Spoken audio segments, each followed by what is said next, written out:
5 ఏళ్లు దాటిన పిల్లలున్న తల్లిదండ్రులకు యుఐడిఏఐ శుభవార్త చెప్పింది.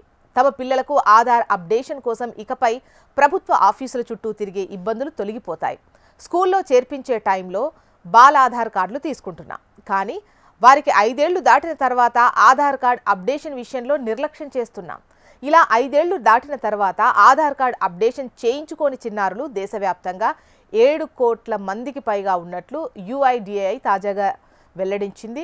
5 ఏళ్ల నుంచి 7 ఏళ్ల మధ్య చిన్నారులకు అప్డేషన్ కోసం ఎలాంటి ఫీజు అవసరం ఉండదు. అయితే 7 ఏళ్లు దాటితే మాత్రం 100 రూపీస్ చెల్లించాలి. ఇక 15 ఏళ్లు పూర్తయిన తర్వాత కూడా ఆధార్కు రెండోసారి ఎంబీయూ తప్పనిసరి. ఈ నేపథ్యంలో 15 ఏళ్లు పూర్తయిన పిల్లల ఆధార్ బయోమెట్రిక్ అప్డేషన్ కోసం ఇదే విధానాన్ని స్కూల్లో కాలేజ్ల ద్వారా అమలు చేయాలని అనుకుంటున్నట్టుగా భువనేష్ కుమార్ తెలిపారు. అలాంటి వారి కోసం యుఐడిఏఐ మంచి అవకాశం తీసుకొస్తోంది. పిల్లలు చదువుకునే స్కూల్లోనే ఆధార్ అప్డేషన్ చేసే విధంగా ఒక ప్రాజెక్టును ప్రారంభించినట్లు యుఐడిఏఐ సీఈఓ భువనేష్ కుమార్ తెలిపారు. అనేక ప్రభుత్వ పథకాల అమలులో ఆధార్ కార్డు అనేది చాలా ఇంపార్టెంట్.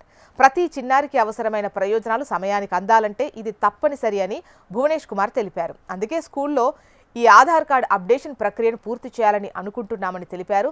ఈ ప్రాజెక్టు కింద ప్రతి జిల్లాకు బయోమెట్రిక్ మిషన్స్ పంపించి ప్రతి పాఠశాలలో ఆధార్ అప్డేషన్ ప్రక్రియను అమలు చేయనున్నట్లు చెప్పారు.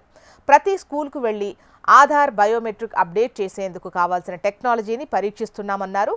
మరో 45 నుంచి 60 రోజుల్లో ఇది సిద్ధమవుతుందని చెప్పారు.